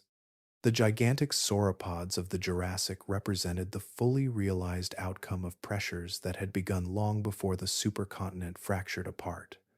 The same inheritance shaped the predators that followed them. Theropod dinosaurs, whose descendants would eventually include Tyrannosaurus and every modern bird, carried body plans refined during the prolonged ecological competition of Triassic Pangea. Upright posture, efficient locomotion, grasping forelimbs, and highly specialized respiratory systems had all emerged during the long struggle between ornithodyrans and pseudosuchians. The Jurassic predators inherited strategies forged in ecosystems where survival depended on speed, endurance, and adaptation under constant environmental instability. Even the earliest true mammals remained part of this ancient continuity. They were still small during the Jurassic, usually nocturnal, living quietly beneath the feet of the dominant reptiles. Yet their ancestry reached deep into the synapsid lineages that had ruled the Permian world before the Great Dying transformed the planet. Traits that would later define mammals, differentiated teeth, elevated metabolism, insulating body coverings, and increasingly complex sensory behavior all originated on Pangea, among creatures adapting to climatic extremes, nocturnal survival, and intense ecological competition. Jurassic ecosystems themselves became increasingly varied as continental separation accelerated. New coastlines created humid environments where vegetation expanded into more productive forests. Regional climates diversified. Geographic isolation encouraged species to evolve independently from one another, producing more complex food webs than the compressed ecosystems that had existed on the supercontinent. Rivers, inland seas, conifer forests, fern plains, and shallow coastal habitats now supported far greater biodiversity than the world that had preceded them. Still, the underlying evolutionary foundations remained unmistakably Pangean.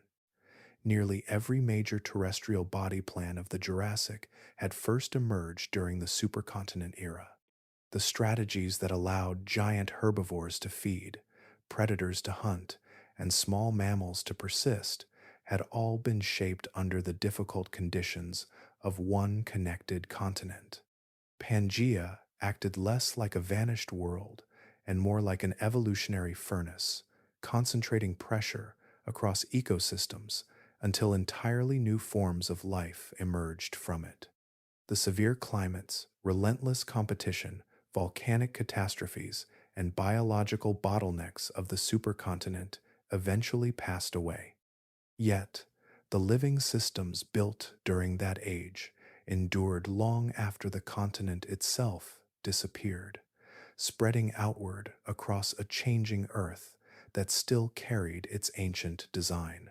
Long after the rivers vanished, the forests decayed, and the continents drifted apart, the record of Pangea remained sealed inside the ground itself. Stone remembers, with unusual patience, every floodplain buried beneath sediment, every volcanic ash layer settling across ancient ecosystems, every skeleton entombed in drying mud became part of a geological archive extending across the modern world. The vanished supercontinent survives not as speculation or myth, but as a physical pattern repeated from continent to continent with extraordinary consistency. In South Africa, the Karoo Basin preserves one of the clearest records of the transition between the Permian and Triassic periods anywhere on Earth. Its rock layers extend across immense distances, each stratum capturing a slightly different moment in ecological collapse and recovery. Fossils of once dominant synapsids gradually disappear upward through the sequence, while disaster species begin appearing above them in overwhelming abundance. The extinction does not appear as a single abrupt line, but as a slow unraveling recorded layer by layer, a biological fading preserved inside ancient mudstone and sandstone. Far across the former southern reaches of Pangea, northwestern Argentina contains the Ishigualasto Formation, a landscape now carved into pale ridges and dry valleys beneath intense sunlight. The region preserves some of the earliest confirmed dinosaurs yet discovered, including Eoraptor lunensis, a small bipedal predator scarcely larger than a dog. Its skeleton carries anatomical features that later dinosaurs would refine on a far greater scale. Lightly built limbs, grasping hands, and a body designed for efficient movement. The enormous Jurassic and Cretaceous dynasties began with creatures small enough to disappear beneath the shadow of later descendants. In what is now New Mexico, Ghost Ranch preserves another moment from the Triassic world. Hundreds of Coelophysis skeletons lie concentrated together within stacked sediment layers, many twisted into positions suggesting sudden burial by floodwaters. Seasonal drought likely compressed animals toward shrinking water sources before violent monsoon flooding overwhelmed the landscape. Their bodies accumulated together in dense assemblages that survived long enough to fossilize, preserving not merely the animals themselves, but evidence of the climate instability shaping their lives. The volcanic scars of catastrophe remain visible as well. The Siberian traps still cover enormous regions of modern Russia beneath dark basaltic rock produced during the eruptions that triggered the Great Dying. Layer upon layer of hardened lava extends across roughly 2 million square kilometers, the physical remains of an event powerful enough to alter atmospheric chemistry, ocean temperatures, and biological survival across the entire planet. The scale becomes difficult for the human mind to fully visualize. Even standing within those regions today, it is impossible to see the full extent of the eruptions that created them. More delicate evidence survives inside fossilized bone itself. Thin growth rings preserved within Triassic skeletons record alternating intervals of rapid and slowed development, much like rings inside modern trees. These microscopic structures reveal seasonal cycles of abundance and hardship linked directly to the megamonsoon climates of Pangea. Even at the level of individual physiology, the supercontinent left measurable traces inside the animals that lived there. None of these discoveries stand alone. Together, they form an interconnected archive distributed across nearly every continent on Earth. Rock layers, fossil distributions, volcanic deposits, climate signals, and anatomical transitions align with remarkable precision, assembling a coherent portrait of a world that vanished long ago but never entirely disappeared beneath the surface.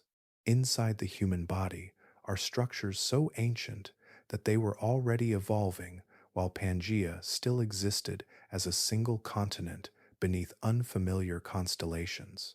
The distance in time separating modern humanity from that vanished world feels immense.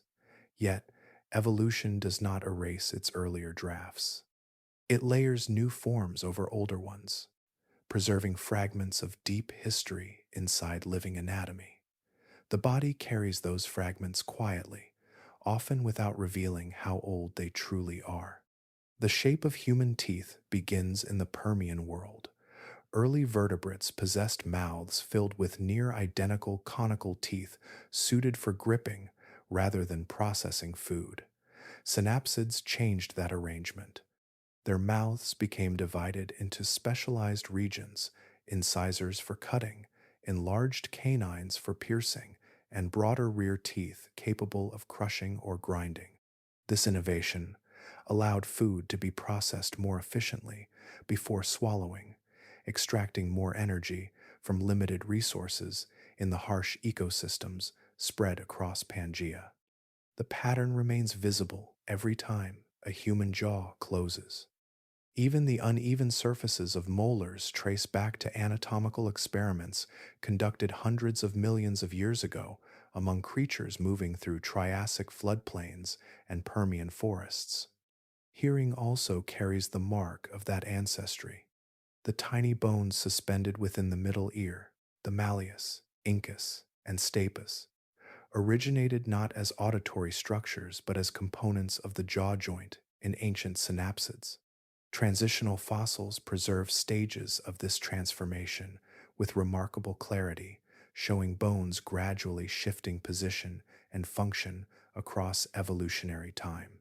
What once helped distant ancestors bite and chew now transmits vibrations through the air with extraordinary sensitivity. The act of listening depends on skeletal rearrangements that began long before mammals themselves fully emerged. The regulation of body temperature may also owe part of its history to the climatic instability of the supercontinent. Advanced synapsids appear to have been evolving elevated metabolic control before the Great Dying reshaped the planet. Pangea exposed animals to dramatic seasonal swings, punishing heat during dry intervals and cooler conditions elsewhere across its immense geography. Internally generated heat offered independence from those fluctuations, allowing sustained activity when environmental conditions shifted unpredictably. Human endothermy, the constant warmth maintained beneath the skin, regardless of weather, likely descends from physiological pathways refined under those ancient pressures. The nervous system preserves older inheritances as well. Fear responses, elevated heart rate, sharpened attention, and rapid hormonal surges were not abstract emotional traits in Pangea's ecosystems. They were survival mechanisms, shaped inside environments where predators and prey occupied compressed ecological corridors with little room for error. Small synapsids, surviving beneath larger hunters, benefited from rapid sensory processing and immediate physiological reaction. Modern adrenaline responses still follow those same pathways, ancient chemical alarms preserved across geological time. Even sleep may contain echoes from that distant world. Many early synapsids were likely nocturnal or crepuscular, avoiding daytime extremes and reducing exposure to dominant predators. Sleep patterns balancing deep, restorative phases with lighter intervals of heightened neural activity could have provided a compromise between recovery and vigilance. The cycling rhythms present in human sleep today may therefore preserve behavioral adaptations born under Triassic darkness. None of these connections are symbolic. They are anatomical continuities, carried forward generation by generation without interruption since the age of Pangea. Beneath modern skin, beneath language and culture and memory, the body still bears the imprint of a world that disappeared long before human beings existed. Long before birds crossed modern skies or mammals spread across every continent, another lineage stood closer to inheriting the future. Their footprints pressed into Triassic mud beside river systems that no longer exist, their skeletons built for dominance in a world still recovering from catastrophe. For tens of millions of years, the pseudosuchians were not secondary actors waiting to disappear. They were the ruling animals of Pangea, occupying the highest tiers of the food chain, while the earliest dinosaurs remained comparatively small and ecologically limited. The later shape of Earth's ecosystems can make that outcome feel inevitable in retrospect, yet the fossil record preserves a different impression. In the Middle Triassic, pseudosuchians displayed extraordinary diversity in body plan and behavior. Some moved on four sprawling limbs, others stood upright on pillar-like legs beneath the body, reducing the energetic cost of movement across long distances. Their skulls carried serrated teeth designed for slicing flesh, and several species evolved proportions astonishingly similar to the theropod dinosaurs that would later dominate the Jurassic. Postosuchus moved through floodplains with the mass and authority of a future apex dinosaur, reaching lengths of nearly 6 meters while hunting the crowded ecosystems concentrated along Pangea's habitable margins. Saurosuchus became even larger, its deep skull and muscular neck adapted for overwhelming prey in ambush attacks. Facilosuchus may have exceeded them both, stretching across the late Triassic landscape with dimensions rivaling some later predatory dinosaurs. These were not relics lingering before extinction. They were highly effective archosaurs thriving across enormous portions of the supercontinent. Some pseudosuchians evolved so close in appearance to dinosaurs that paleontologists initially classified their fossils incorrectly. Aphidia, discovered in sediments of the American Southwest, possessed long hind limbs, a lightly built frame, and a narrow skull, remarkably similar to ornithomimosaur dinosaurs, despite belonging to an entirely separate branch of the archosaur family tree. Evolution, under similar environmental pressures, repeatedly guided different lineages toward comparable anatomical solutions, as though Pangea itself constrained the range of viable designs available for survival. The later triumph of dinosaurs therefore depended not only on adaptation but also on geography and timing. The volcanic eruptions associated with the fragmentation of Pangea did not affect every region equally. Carbon dioxide, acid rain, shifting temperatures, and collapsing ecosystems spread unevenly across the supercontinent. Had the heaviest ecological damage fallen more directly upon early dinosaur populations while leaving major pseudosuchian strongholds relatively intact, the balance of survival could have shifted permanently in the opposite direction. In such a world, crocodilian descendants might have diversified into forms occupying the ecological roles later filled by theropods and large herbivorous dinosaurs. Mammalian evolution, already constrained for millions of years beneath reptilian dominance, may have remained restricted to nocturnal margins indefinitely. Intelligence itself would not necessarily vanish from possibility, but its pathway through evolutionary history could have become unrecognizable from the one that eventually produced human beings. The history preserved in stone is therefore not a march toward predetermined outcomes. It is a record of contingencies layered across deep time where volcanic timing, atmospheric chemistry, and regional survival shaped the future of entire lineages. Modern crocodilians, drifting through rivers and wetlands, still carry the anatomy of those former rulers within them.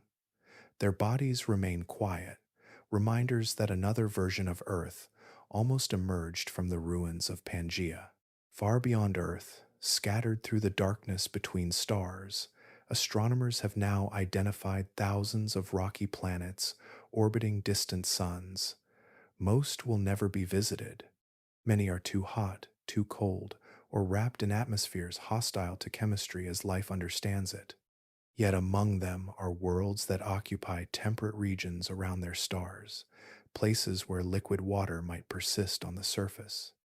In trying to imagine what those planets could be like, scientists repeatedly return to the ancient geography of Pangea as a warning written in Earth's own past. Climate simulations of rocky planets often begin with continental arrangement because land distribution shapes nearly every other environmental process. Oceans transport heat, generate rainfall, and moderate seasonal extremes. Continents interrupt those systems. When a planet's land is concentrated into one enormous supercontinent, moisture struggles to penetrate far inland before precipitation exhausts itself. Vast desert interiors emerge naturally from atmospheric circulation alone, producing regions too dry to support dense ecosystems. Pangea demonstrated this process with unusual clarity, preserving in its rocks the evidence of continental interiors so arid that large animal life could scarcely survive there. Seasonality also intensifies on worlds dominated by single landmasses.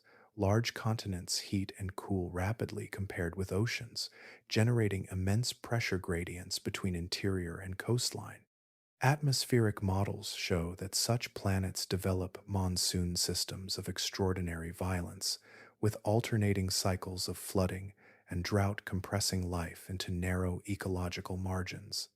Fragmented continents distribute climatic stress more evenly, creating isolated habitats where species can diversify independently.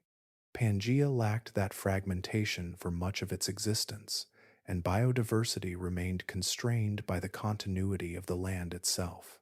Because of this, some astrobiologists have begun treating plate tectonics not merely as a geological curiosity, but as a biological requirement for advanced ecosystems. Tectonic motion repeatedly assembles and breaks apart continents, generating coastlines, mountains, inland seas, and barriers that isolate populations long enough for speciation to occur. Without those cycles, evolution may lose much of the environmental complexity that encourages experimentation.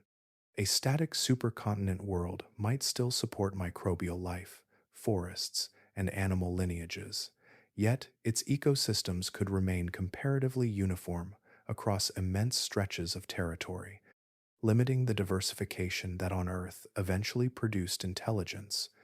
Earth appears unusual in this respect. Mars preserves ancient volcanoes and river valleys, but its crust largely ceased active recycling billions of years ago. Venus possesses immense tectonic deformation, though not the mobile plate system operating on Earth today. Many rocky exoplanets identified by astronomers are believed to have rigid outer shells with little evidence of moving plates. Their surfaces may therefore remain locked in long-term continental arrangements without the periodic restructuring that reshaped Earth across geological time. Within that perspective, the fragmentation of Pangea acquires a different significance. The opening oceans, widening coastlines, and isolated landmasses did more than rearrange geography. They multiplied evolutionary possibilities. Separate environments emerged where lineages could adapt independently, developing new strategies under different climates and ecological pressures. Biodiversity expanded because the world itself became more varied. The existence of human consciousness may therefore depend not only on biology, but on tectonics operating across immense spans of time. The movement of stone beneath oceans, invisible on human timescales, may have been as essential to intelligence as DNA or sunlight. Pangea remains part of that story, a reminder that planetary habitability is not defined by water alone, but by the restless instability of worlds still capable of changing themselves. A mountain range rises, erodes, disappears beneath an ocean, and rises again before human intuition can fully grasp that any meaningful amount of time has passed. The scale of geological history exists so far beyond ordinary experience that the mind instinctively compresses it, folding millions of years together into a single blurred impression called the ancient past. Yet the worlds described across Pangea's history were separated from one another by spans of time so immense that they rival the distance between humanity and the dinosaurs themselves. Pangea endured for roughly 130 million years. Human civilization, by contrast, occupies only a fragment of a fragment within that duration. Agriculture, cities, writing, empires, industry, spacecraft, all of recorded history combined, would scarcely register if the supercontinent's existence were reduced to the length of a calendar year. The pyramids, the Roman Empire, modern nations, and the digital age would flicker past within the final seconds before midnight on the last day of December. The difficulty lies not in intelligence, but in biology. Human cognition evolved to measure survival scales, migrations, lifespans, changing weather, and seasonal cycles. The nervous system handles immediate consequence well because immediate consequence once determined survival. Geological time offers no such immediacy. Continents drift only centimeters per year.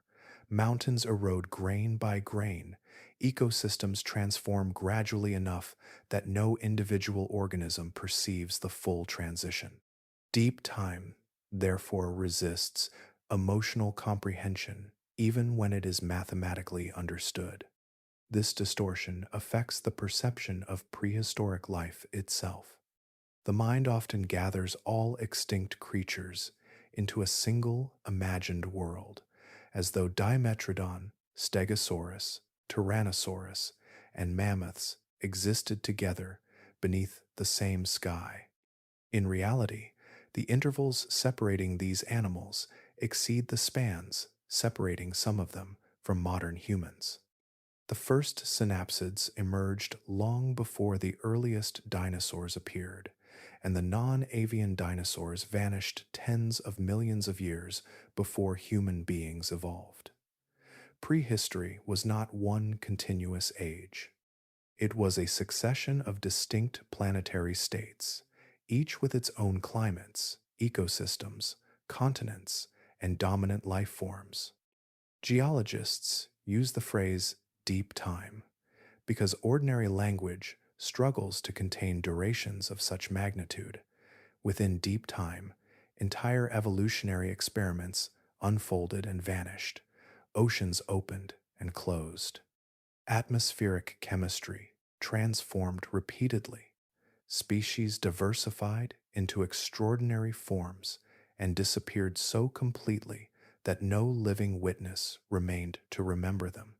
Every layer of rock preserves fragments from worlds that once felt immediate to the creatures inhabiting them, worlds now separated from the present by almost incomprehensible expanses of years. The reconstruction of Pangea demonstrates something equally remarkable about human thought. No observer ever saw the supercontinent whole. By the time human beings appeared, it had already been gone for hundreds of millions of years. Yet scattered clues persisted. Fossils of identical organisms appeared on coastlines separated by oceans, mountain ranges aligned across continents, ancient magnetic signatures, locked inside cooling rock, preserved the movement of crust through time. Small fragments, assembled carefully across generations of scientific work, revealed the outline of an entire vanished planet. The existence of that reconstruction carries a quiet kind of wonder. Physical evidence endured across nearly unimaginable stretches of geological transformation, and minds evolved on a small primate lineage eventually learned how to read it. Deep time remains difficult to feel, yet the Earth still preserves enough memory for the present to reach backward and understand the worlds that came before it. A fossil record can reduce the disappearance of entire worlds into a thin boundary of stone. One layer contains abundance, diverse skeletons, footprints, pollen, traces of feeding and movement. The layer above it is quieter. Fewer species appear. Certain shapes vanish permanently. From a geological perspective, extinction can seem abrupt and strangely clean, compressed into colored bands running through cliffs and canyon walls. Yet nothing about extinction is experienced that way by the organisms living through it. A species disappears one organism at a time. Hunger arrives individually. Injury arrives individually. Reproduction fails individually. A nesting site goes unused for a season, then another, until silence replaces what had once been ordinary life. The statistics attached to mass extinction describe the scale afterward, but they cannot fully contain the countless separate endings unfolding inside that number. Late Permian ecosystems held predators that had dominated the supercontinent for millions of years. Gorgonopsids crossed floodplains and dry forests with confidence shaped by long evolutionary success, their saber-shaped canines perfected through generations of predation. Nothing in their behavior suggested awareness that their lineage stood near collapse. They continued hunting, weakened herbivores, competing with rivals, searching for water, reproducing when conditions allowed. Natural selection does not prepare organisms for extinction itself. It prepares them only for the next immediate challenge, even when the accumulation of those challenges is becoming fatal on a planetary scale. As volcanic gases altered atmospheric chemistry and ecosystems deteriorated, populations likely fragmented into smaller and smaller remnants. Some valleys may have remained habitable briefly, while neighboring regions failed entirely. Certain river systems dried while isolated wetlands persisted for a few additional seasons. Within those shrinking refuges, surviving individuals continued behaving as living creatures always behave, conserving energy, searching for food, avoiding danger, responding to instinct without any concept of geological catastrophe. Eventually, every extinct lineage reaches a final organism. Somewhere in the late Permian, the last gorgonopsid lived and died without another of its species remaining alive elsewhere on Earth. The same was true for countless marine invertebrates, amphibians, plants, and reptilian lineages erased during the Great Dying. Their disappearances were not experienced as abstract losses to biodiversity. They were lived as ordinary biological struggles inside environments becoming progressively more hostile to survival. This perspective changes the meaning of extinction. It transforms it from a distant statistical event into an accumulation of lived experiences distributed across millions of organisms. Each death by itself may have appeared insignificant against the scale of the planet, yet together they reshaped the entire trajectory of life on Earth. The disappearance of a lineage is therefore both immense and intimate at the same time, geological in consequence but individual in process. Every species existing today descends from organisms that endured those accumulations. Somewhere across deep time, ancestors survived droughts, volcanic winters, acidified oceans, collapsing food webs, and ecosystems crowded with predation pressure. Survival was never guaranteed.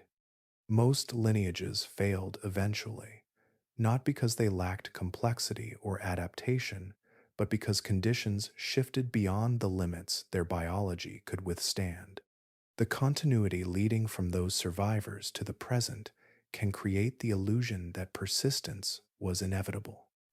The fossil record suggests the opposite. Extinction has always been more common than endurance. The living world surrounding humanity is composed entirely of lineages that pass through impossibly narrow intervals of survival, while countless others vanished beside them into silence, preserved only in stone. Across the long history of Pangea, catastrophe and creation move together so closely that separating them becomes almost impossible. The same pressures that made the supercontinent harsh beyond modern comparison also forced life into experiments it might never otherwise have attempted. Evolution on Pangea was not unfolding in comfort. It was unfolding under continual instability, within climates that swung between extremes and ecosystems where survival margins were often painfully narrow. In the crowded landscapes of the late Permian and Triassic, predation pressure shaped behavior with relentless intensity. Small synapsids navigating those environments benefited from faster processing of sensory information, more flexible movement patterns, improved hearing, and increasingly differentiated teeth capable of handling varied diets. Warm bloodedness, or something close to it, likely emerged within this crucible as well, allowing activity across cooler nights and unstable seasonal conditions. None of these adaptations evolved with intelligence as a goal. They were immediate solutions to immediate pressures. Yet together, they formed the biological foundation from which mammalian cognition would eventually emerge hundreds of millions of years later. The Great Dying then shattered the old world almost completely. Entire ecological structures vanished, removing dominant lineages that had controlled ecosystems for immense spans of time. Into the emptied spaces came the archosaurs, diversifying across rivers, floodplains, coastlines, and interior deserts. Dinosaurs were initially only one branch among many, but the ecological vacancies left by extinction allowed experimentation on a scale rarely seen in Earth's history. New body plans appeared, Respiratory systems became more efficient. Locomotion diversified. Feathers, originally evolving for insulation or display, eventually became structures capable of powered flight. The birds outside modern windows carry within them anatomical traces of adaptations first shaped under Pangean skies. Even the destruction of the supercontinent itself became part of this generative chain as tectonic forces slowly tore Pangea apart. Isolation transformed evolution. Populations, separated by widening oceans, accumulated differences independently, adapting to distinct climates and landscapes. Fragmentation created coastlines, wetlands, mountain systems, shallow inland seas, and climatic gradients that multiplied ecological opportunity across the planet. Diversity increased because environments became more varied and less uniformly severe than the continental interior had once been. Within the age of dinosaurs that followed, mammals remained small for millions of years, surviving mostly in marginal nocturnal roles beneath the dominance of giant reptiles. Yet, those small mammals carried forward the traits inherited from synapsid ancestors shaped during Pangea's hardest intervals. Flexible metabolism, advanced hearing, complex teeth, parental investment, and enlarged brain regions persisted quietly through changing worlds. The biological toolkit, assembled under ancient pressure, remained intact long enough for later opportunities to emerge. None of this means catastrophe was beneficial in any simple sense. The fossil record preserves suffering on scales difficult to fully imagine, entire lineages erased forever by volcanic winters, poisoned oceans, collapsing forests, and climates swinging beyond survivable limits. Yet evolution does not plan ahead. It works only with survivors, and survivors inherit altered worlds where competition has been reduced and ecological space suddenly stands open. Pangea therefore left behind more than fossils and broken continents. It left behind systems of resilience, adaptability, and biological complexity assembled under extraordinary stress. The supercontinent's violence shaped the conditions from which later richness emerged, and the quiet continuity connecting those vanished worlds to the present still persists inside every living creature moving across Earth today. Imagine Earth holding still for too long. The continents remain fused together, the oceans circling one uninterrupted landmass, while the same climatic machinery turns across millions upon millions of years without interruption. The interior of the supercontinent continues drying beneath immense seasonal pressure, heat accumulating far from moderating coastlines, storms arriving with enormous violence before retreating again into long intervals of dust and exposure. Life persists there, but under constraints that never fully loosen. A permanent Pangea would have preserved the same geographical logic that shaped its harshest eras. Coastal margins would remain the primary refuges for abundance, narrow belts where rainfall, rivers, and marine influence soften the severity of the continental interior. Beyond those regions, ecosystems would likely stretch thinly across enormous distances, dominated by hardy generalists capable of surviving nutritional instability, temperature extremes, and prolonged migration between habitable zones. Diversity would exist, but compressed beneath environmental uniformity that discouraged specialization. Evolution depends heavily upon separation.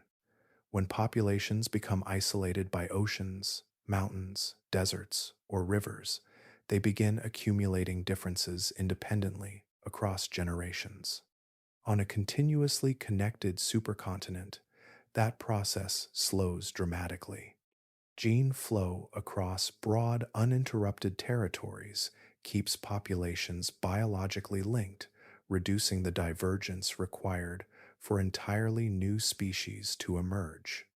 The extraordinary biodiversity of the modern world, from isolated marsupials in Australia to lemurs in Madagascar and finches scattered across volcanic islands, arose because fragmentation repeatedly divided life into separate evolutionary experiments. Without those divisions, the natural world would likely be biologically simpler. Vast ranges of organisms might remain geographically widespread and genetically similar across immense distances. Evolutionary innovation would continue, but at a slower pace, with fewer isolated pressures pushing lineages toward radically distinct forms. Even the intellectual history of humanity would change under such conditions. Charles Darwin's observations in the Galapagos depended upon isolation, producing variation from island to island. Without fragmented geography, some of the clearest visible demonstrations of evolution might never have appeared so plainly before human eyes. The oceans, too, would be profoundly different. Modern marine biodiversity depends partly upon separate ocean basins developing distinct current systems, nutrient cycles, and thermal structures. A world ocean wrapped around a single continent would circulate differently, distributing heat and nutrients across a more uniform planetary system. Marine ecosystems might remain comparatively less diverse, with fewer isolated evolutionary nurseries forming along separated continental shelves and inland seas. Human civilization itself rests upon the consequences of continental breakup. The modern arrangement of mountains, coastlines, climates, mineral deposits, and river systems emerged through the slow fragmentation of ancient land masses. Agricultural centers developed where rainfall patterns stabilized. Trade networks formed along navigable coastlines and rivers shaped by tectonic division. Ecological diversity allowed domestication of different plants and animals across different regions. A permanent Pangea would produce an entirely different planetary geography, one potentially less accommodating to large, distributed civilizations. The destruction of the supercontinent was therefore not merely geological rearrangement. It transformed the evolutionary and environmental possibilities available to life itself. Volcanoes darkened skies, oceans acidified, ecosystems collapsed, and entire lineages disappeared as the continent fractured apart. Yet from that violence emerged the varied planet that later allowed forests, coral reefs, grasslands, isolated islands, and eventually human societies to flourish across a world no longer locked into one immense and unforgiving shape. There is something unsettling about realizing that a vanished world can still persist physically inside living bodies.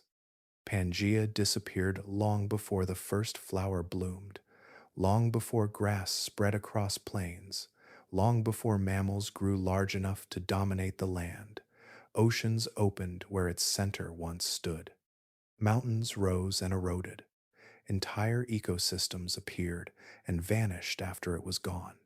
Yet the supercontinent did not vanish completely, because evolution carries history forward in anatomy, preserving ancient solutions inside modern organisms. The evidence exists in the ordinary mechanics of being alive. Human teeth still reflect the deep evolutionary innovations of synapsids that crossed the floodplains and forests of the Permian.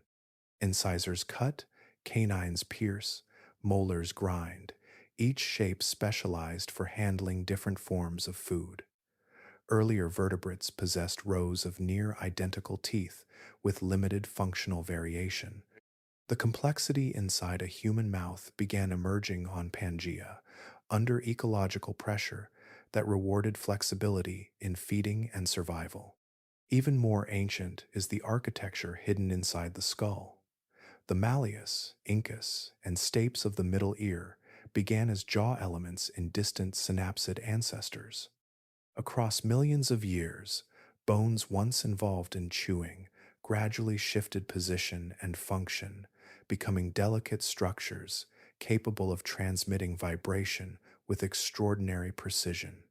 Every whisper, every rustle of leaves, every distant thunderclap still passes through anatomical components shaped by transformations that began before the dinosaurs existed. Metabolism also carries the mark of that lost continent. Warm bloodedness likely emerged under the unstable climatic conditions of the supercontinent, where extreme temperature fluctuations favored organisms capable of internally regulating heat rather than depending entirely on external conditions. The ability to remain active during cold nights, seasonal shifts, and unpredictable weather patterns provided enormous survival advantages. The steady internal temperature of the human body is therefore connected to physiological experiments conducted by small, resilient creatures navigating Pangea's difficult environments hundreds of millions of years ago. Some inheritances are behavioral rather than structural. The sudden alertness triggered by an unfamiliar sound in darkness reflects survival systems refined under constant predation pressure. Small nocturnal synapsids slept in landscapes where hesitation carried severe consequences, and natural selection favored nervous systems capable of waking rapidly and responding immediately to danger. The human stress response, with its surge of adrenaline and sharpened focus, remains tied to ancient biological circuitry assembled in ecosystems where vigilance was inseparable from survival. Outside modern homes, the continuity becomes visible in other forms. Birds moving through city air are living dinosaurs, descendants of theropod lineages shaped during the Triassic contests that unfolded across Pangea's immense terrain. Crocodilians resting in tropical rivers preserve another branch of that same ancient world, carrying body plans whose underlying structure has remained recognizable across immense spans of geological time. No living organism escaped this inheritance. Every plant, reptile, bird, mammal, amphibian, and fish alive today descends from lineages filtered through catastrophes, climatic extremes, and evolutionary pressures connected in some way to the existence of the supercontinent. Pangea survives not as a visible landmass, but as biological continuity, carried forward through cells, tissues, instincts, and anatomical structures assembled in worlds so distant that even the continents themselves no longer remember their original shape. At the center of Pangea's history sits an uncomfortable pattern that becomes harder to ignore the longer one studies it. Entire worlds collapsed, and from those collapses came the conditions for entirely different worlds to emerge. The pattern repeats across the supercontinent's existence with such consistency that it begins to feel woven into the structure of evolution itself, not as intention or destiny, but as consequence unfolding across immense spans of time. The Great Dying erased ecosystems that had taken tens of millions of years to assemble. Forests disappeared. Oceans lost most of their species. Dominant predators vanished from landscapes where they had once ruled with complete ecological authority. Yet the removal of those systems created ecological vacancies on a planetary scale. Survivors inherited continents stripped of competition, where even small adaptive advantages suddenly mattered enormously. The rise of archosaurs became possible within that emptied world, just as later mammalian expansion became possible only after another catastrophe ended the age of dinosaurs. None of these transitions were planned. The volcanic provinces that destabilized climate and poisoned oceans were not mechanisms designed to improve life. They were geological processes operating without awareness, indifferent to the organisms living through their effects. The creatures moving across Permian floodplains did not know their lineage was approaching collapse. Early pseudosuchians dominating Triassic ecosystems could not perceive that volcanic activity beneath the crust was preparing conditions that would erase most of their relatives. Evolution contains no foresight. It only preserves whatever survives long enough to reproduce under changing conditions. This creates a strange perspective on the history of life. Human beings often imagine progress as something gradual and orderly, a steady upward movement toward greater complexity. The fossil record tells a less comfortable story. Stability persists for long intervals, then breaks violently. Extinction clears ecological space more rapidly than ordinary competition ever could. New lineages spread because old ones disappear. Entire evolutionary pathways open only after previous systems fail. Yet this understanding does not reduce the reality of loss contained within those events. Every extinction consisted of individual organisms living through deteriorating conditions they could neither predict nor escape. Rivers dried, forests retreated, food webs collapsed piece by piece. Survival belonged not necessarily to the strongest organisms, nor the most intelligent, but often to the flexible, the fortunate, or simply those located in regions less severely affected than others. The continuity leading from those survivors to the modern world was extraordinarily fragile. Human existence, therefore, rests upon a chain of contingencies so unlikely that tracing it backward feels almost dreamlike. If volcanic eruptions had intensified in different regions, if climatic collapse had persisted slightly longer, if certain burrowing synapsids had failed to endure a particular season, the biological future of Earth might have diverged completely from the one now visible. The mammals that eventually produced primates, language, cities, memory, and science were never guaranteed outcomes. Pangea's history leaves behind no simple lesson, only perspective. The modern world appears stable because human lives unfold too quickly to perceive geological transformation directly. Beneath that stability, however, lies a planet whose history was shaped repeatedly by upheaval, accident, survival, and reinvention. The improbable continuity connecting those vanished worlds to the present does not make existence feel smaller. If anything, it gives ordinary life a strange and quiet weight, as though every living thing carries within it the memory of catastrophes survived long before memory itself existed. Far beneath the quiet surfaces of modern oceans, the planet is still rearranging itself with immense patience. The Atlantic widens by centimeters each year. The Pacific contracts along deep subduction zones where seafloor descends back into the mantle. Mountain ranges continue rising grain by grain.